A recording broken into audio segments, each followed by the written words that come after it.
네 분 모셨습니다. 전우영, 김태형, 류군, 강유정. 안녕하십니까? 안녕하십니까? 네, 오늘은 특집으로 유시민 옵저버 참석하에 진행하는 것으로. 자, 근데 제가 SNS상에서 벌어진 일인지 유튜브상에서 벌어진 일인지 전에 듣기로는 그 침팬지론에 대해서 우리 김태형 소장께서 유시민이 틀렸다 라고 하셨더라고요. 그런 사실은 얘기는 아니고 굳이 비유하자면 침팬지보다 개가 낫지 않냐. 삐삐삐. 유시민 전 장관님하고 저하고 의견이 사실 같아요. 서열동물을 강조하는 거거든요. 네. 서열동물. 근데 저는 침팬지는 좀 영리하잖아요. 그래서 윤석열 대통령이 과연 그 급에 미칠까. 지적인 능력이. 삐삐삐. 같은 얘기입니다. 사실 서열동물이라는 얘기죠. 약간 위험하니까 말을 약간 돌리는 의미여서 오늘 그 유시민 작가님을 딱 여기서 뵈니까 80년대 그 암울했던 시절에 모든 벽마다 선연한 핏자국처럼 적혀있던 19절이 딱 떠오릅니다. 그 유시민 작가님의 그 유명한 항소 이유서에 인용되었던 19절인데 다 아시죠? 왜? 슬픔도 노여움도 없이 살아있는 자는 조국을 사랑하고 있지 않다. 이게 니콜라이 모르시는 것 같아요? 네크라소프라는 시. 예. 네크라소프의 19절인데 그 시절에 우리가 얼마나 무식하고 정보가 어두웠냐면 그 밑에 항상 로자 룩셈부르크 이렇게 진짜로 그랬어요. 그러니까 진짜? 예. 그러니까 정말 묻지 못할 일이에요. 그러니까 그 정도로 그 시대에 정보가 어두웠어요 우리가. 근데 오늘 구글이 없으니까. 그 유근 시인하고 몇몇 사람만 그렇게 알았던 거 아니에요? 아니요. 학교에 모든 벽에 이게 막 써 있었는데 항상 로자 룩셈부르크였어요. 그래서 나중에 그걸 알고 깜짝 놀랐다고요. 그러니까 오늘 정말 이 무도한 시대에 정말 그 원전을 딱 뵙는 것 같아가지고 감개가 무량합니다. 자, 감개 좀 더 무량해 주시고요. 자, 진도 나가보자면 오늘 같이 얘기해볼 주제 첫 번째는 이건 보수의 특징인가 싶은 생각이 드는 대목인데 윤 대통령이 이제 우크라이나 갔을 때 왜 한국에 지금 재난 상황이고 국민들이 지금 위급한데 돌아오지 않느냐 거기에 대해서 뭐라고 그러냐면 서울에 뛰어가더라도 상황을 바꿀 수는 없다 지금. 국내 수해 상황에 대해서 그렇게 대통령실 브리핑을 했어요. 그리고 거의 판박인데 지하차도 오송 지하차도 참사에 대해서 김영환 충북지사가 내가 가도 바뀔 것은 없었다. 왜냐하면 한참 있다가 왔단 말이죠. 똑같잖아요. 그 국민의 생명과 안전을 지켜야 할 최종 책임자들인데 그 지자체장도 대통령도 거기 뭐 내가 간다고 해서 바뀔 게 있나? 어떻게 이렇게 말할 수 있죠? 어떤 사고방식입니까 이게? 전우영 멤버? 보통 사람도 자기 회사나 이웃에 재난이 닥쳤다 그러면 하던 일 다 제치고 달려가는 사람들이 있어요. 왜 그러냐면 가서 상황을 바꿀 수 있는 게 아니라 이제 내가 가서 무엇을 할 수 있을까를 거기 가서 보겠다는 거죠. 그러니까 이미 진행된 상황을 바꿀 수는 없는데 그 이후에 사람들을 위로하거나 수습을 돕거나 이런 일들은 남는다는 거예요. 그러니까 그런 걸 이제 깨닫는 것, 그 책임감, 이웃에 대한 연대 의식 그리고 뭐 공감 이런 것들이 이제 결합돼서 나타나는 행동이고 이거는 사실 인류가 오랜 역사 동안에 체득한 거예요. 공동체 구성으로 살기 위해서 체득해온 습성이란 말이에요. 이런 건데 재난은 아까 좀 뭐 국민의 생명과 안전을 재산을 지킨다고 말씀하셨지만 재난 상황에 대처하기 위해서는 뭐 이제 공무원, 군인, 경찰, 소방대, 의료진, 일반 민간들의 도움까지 모든 것들을 총괄해야 되는 거라서 이 총책임자가 가서 해야 될 일들 또는 수습해야 될 일들이 굉장히 많아요.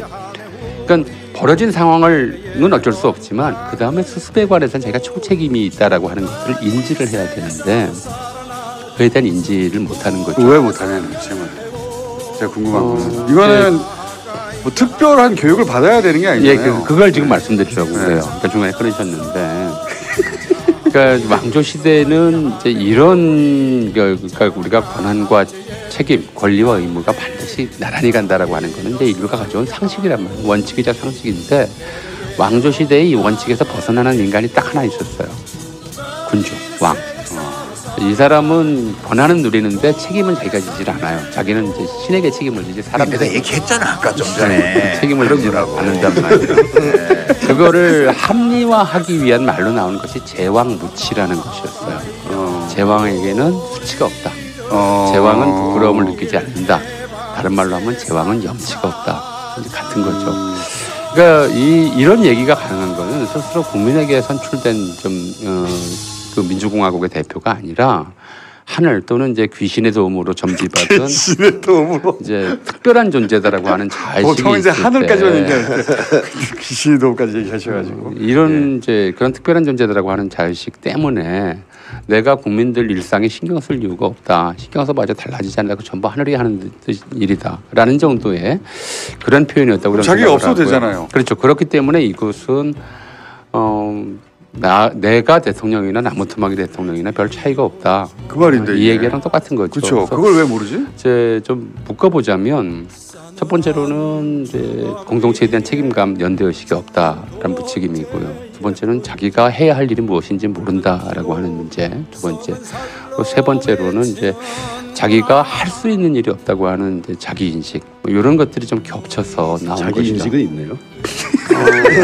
이제 본인이 어떻게 느꼈을지 모르지만 이제 외부에서 느낄 때는 무능의 고백이다.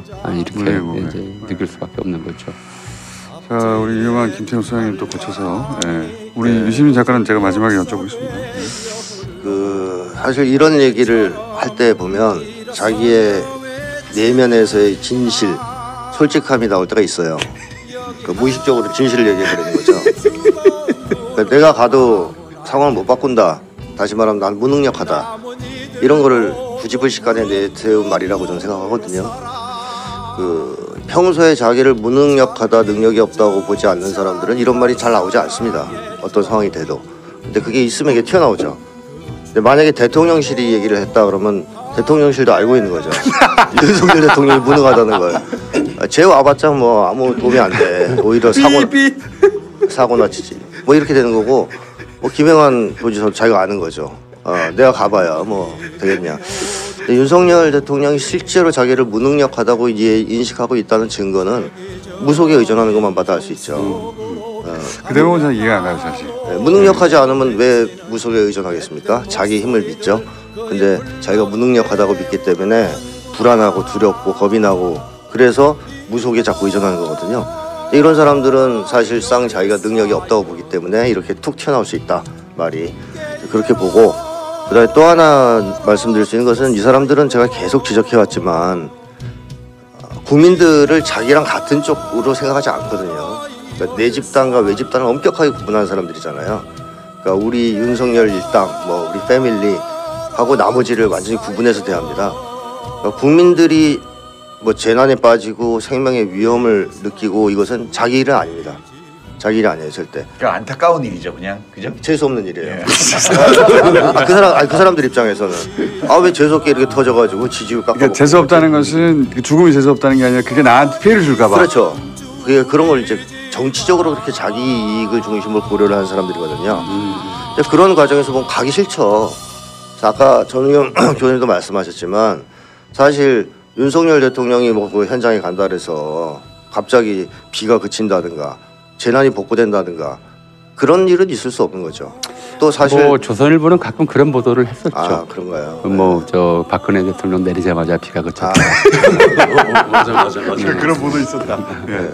그건 너무 하나의 사례를 가지고 특정 언론사를 그렇게 도매금으로 하는 것은 과학적인 태도가 아닐 수도 있습니다. 간지러워. 과학이 나오는군요. 하여튼 윤석열 대통령 입장에서는 남 일이에요, 남 일. 이건 자기 일이 아닌 겁니다. 그렇기 때문에 당연히 우리가 장례식장에 가는 이유는 우리가 가면 그 사람 죽은 사람이 살아나서 가는 거 아니거든요. 위로를 해주고 뭐 아픔을 같이 나누고 이게 인간의 도리고 인간관계에서 지켜야 될 예절이기 때문에 가는 겁니다. 근데 윤석열 대통령은 그걸 전혀 모르냐면 그건 아닐 거예요. 장모가 죽으면 갈 겁니다, 아마. 가서 위로를 할 거예요. 비유죠, 비유. 근데 국민들이 죽는 거에 대해서는 관심 없는 거죠. 바깥쪽 사람이라서. 네, 나랑 상관없는 사람들인 거죠. 그냥 지배와 착취의 대상이지. 이제 그런 점에서 이런 말도 안 되는 변명들이 나온다고 생각합니다. 선생님 이제 그만해 주세요.